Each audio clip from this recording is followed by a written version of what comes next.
Halo sobat YouTube, kehidupan bajak lautku sudah dimulai. Jangan buru-buru ya guys. Kalau kamu mikir jadi bajak laut atau pelaut di masa lalu itu keren, aku punya fakta pahit kehidupan mereka enggak melulu tentang menyanyikan yel-yel laut itu dan memulai pelayaran epik melintas 7 samudra untuk menemukan mata air awet muda atau gua penuh emas berada di laut sepanjang waktu ya guys.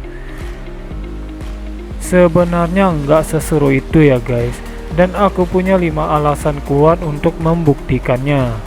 Yuk kita simak lebih dalam nih.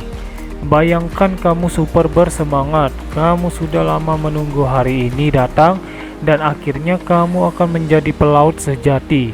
Sang kapten memintamu bersiap karena besok kamu akan berlayar dalam perjalanan yang diperkirakan memakan waktu sekitar 6 bulan. Kalau kamu beruntung ya guys, karena badai dan putri duyung bernyanyi bisa memperumitkan kamu yang mengemas barangmu. Nah, mari hentikan angan-anganmu sebentar karena ini dia masalah pertamamu. Maksudku, berkemas tadi adalah hanya mengemas sedikit pakaian. Para pelaut cuma punya satu setel pakaian yang hampir tidak pernah mereka cuci selama pelayaran. Alasannya mereka meyakini kotoran dan minyak akan melindungi mereka dari angin dan hujan. Oke, mari kita kembali berandai-andai. Kamu berpamitan dengan keluargamu dan pergi pelabuhan di mana keluarga barumu menunggu. Mana rumah barumu menunggu salah satu awak kapalmu yang menyambutmu. Digeledak dengan kurang hangat dan menunjukkan di mana kamu bakal tidur. Ini membuatmu mulai meragukan pilihanmu untuk menjadi pelaut. Karena setelah melihatnya, kamu yakin ini tidak akan menjadi pengalaman yang setara hotel bintang 5 ya guys. Jadi dia masalah keduamu. Kapalmu penuh sesak dulu, para pelaut harus rela hidup di dalam kondisi seperti ini. Baik-baik mereka bekerja untuk nama besar seperti Christopher Columbus atau tidak, Nina dan Pinta adalah 2 kapal Columbus dan kapal layar terbaik pada masa, namun kedua kapal ini tetap sangat kecil sehingga para awaknya tidak punya tempat tidur. Ini membawa kita ke masalah ketiga. Harus tidur berimpitan di geledak yang penuh sesak tanpa bergerak tidak begitu baik untuk kesehatan para pelaut dan pergi ke bawah geledak untuk menghindari denguran wak kapal lain. Inilah pilihan karena tak ada udara segar di sana. Selain itu, kamu pasti menemukan tikus di sana, jadi dada kebersihan diri. Dan kalau kamu bertanya-tanya bagaimana tikus bisa sampai di sana, alasannya adalah karena mereka sebenarnya perenang yang handal.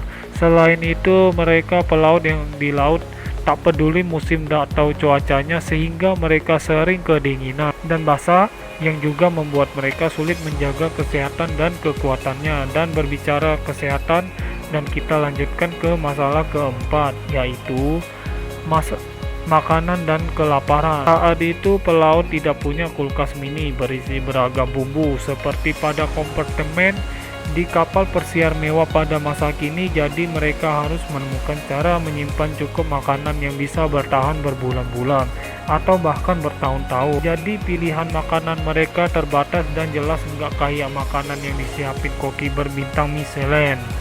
Salah satu pilihan makanan paling umum di kapal adalah daging asin yang gak sekenyal kamu bayangkan, atau biskuit bernama hardtack alias lembaran besi, atau kestel cacing.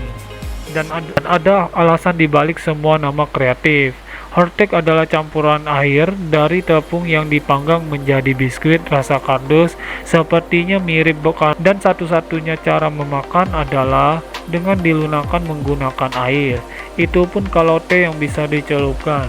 Terkadang biskuit laut ini tetap sangat keras, kemudian para pelaut harus meninju biskuit ini untuk memecahkan menjadi kecil agar bisa dimakan selama hardtack kering tak akan basi.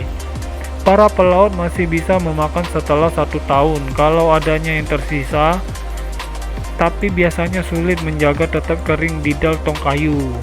Lantas makanan ini akan dihinggapi serangga yang akan yang akan meninggali lubang kecil. Meski begitu, para pelaut tetap akan memakannya. Harus dapat sumber protein gimana pun caranya. Sekarang mungkin sudah tahu nggak ada buah atau sayuran di laut, sehingga banyak pelaut kekurangan vitamin. Jadi bajak laut dan pelaut lantas memakan ini dan dihinggapi serangga akan meninggalkan lubang kecil. Sekarang kamu mungkin sudah tahu nggak ada buah atau sayuran di laut sehingga banyak pelaut kekurangan vitamin. Jadi bajak laut dan pelaut ompong di film-film yang kamu lihat ya, itu karena semua gizi buruk dan biskuit sekeras besi. Tapi jelas enggak membantu juga. Tapi saat para pelaut kehabisan makanan, nggak dapat gizi seimbang, mungkin bukan perhatian utama mereka.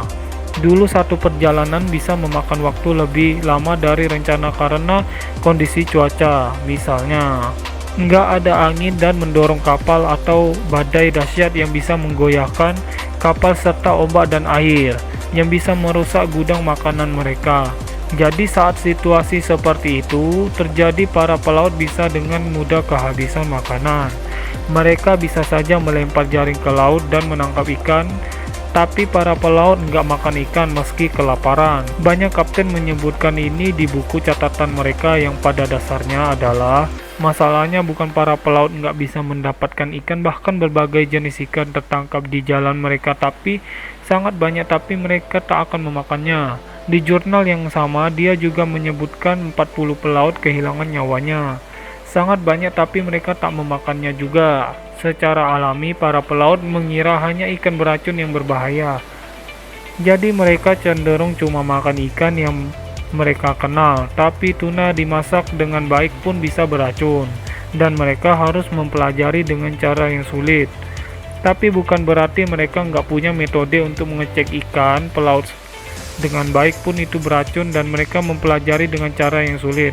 Tapi bukan berarti mereka nggak punya metode untuk mengecek makanan. Pelaut Spanyol misalnya menaruh koin perak di atasnya. Kalau perak itu berubah warna, mereka menganggap ikan itu beracun dan tidak bisa dimakan. Jadi mereka membuangnya ke laut. Pelaut lain menaruh ikan yang mereka tangkap di geladak dan mengamati apakah lalat atau serangga lain datang untuk memakannya. Masalah makanan ikan yang ditangkap di laut lepas sudah ada sejak abad ke-7 sebelum Masehi. Tabib kekaisaran di Tiongkok kuno tahu bahwa makanan ikan adalah alasan kenapa beberapa pelaut kehilangan nyawanya. Tapi mereka tak bisa membuktikan itu beracun. Dan misterius itu tetap tak terpecahkan hingga abad ke-19 pada tahun 1886. Seorang dokter asal Kuba akhirnya menemukan beberapa ikan mengandung racun di jaringan dan ototnya, meski dianggap sebagai jenis yang bisa dimakan. Tingkat racun itu juga meningkat dan racun seperti ini tidak akan hilang hingga tak peduli berapa lama ikan itu dimasak. Kalau kamu masih berpikir kehidupan di laut masa lalu terdengar seru, masalah kelima ini akan membuatmu berubah pikiran. Katakanlah kamu sudah akrab dengan teman sekamarmu, tetap bersih dan sehat serta makan teratur.